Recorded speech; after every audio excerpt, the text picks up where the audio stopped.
श्री गुरु चरण सरोज रज निज मन मुकुर सुधारी बरनौ रघुवर विमल जसु जो दायक फलसारी बुद्धिहीन तनु जानिके सुमिरौ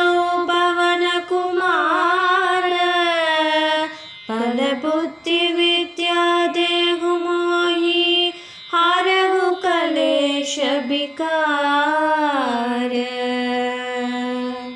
जय हनुमान ज्ञान गुण सागर जय कपीश तिहु लोक उजागर रामदूत अतुलित बल धामा अंजनी पुत्र पवन सुत नामा महावीर विक्रम बजरंगी कुमति निवार सुमति के शंकी कंचन बरण विराज सुबेशा कानन कुंडल कुंचित केशा हाथ प्रज औध्वजा विराजे कांजे मूंज जने भूषाजे शंकर सुवन केशरी नंदन तेज प्रताप महाजगबंदन विद्यावान गुणी अति चातुर राम काज करिबेको आतुर प्रभु चरित्र सुनिबेको रसिया राम लखन सीता मन बसिया।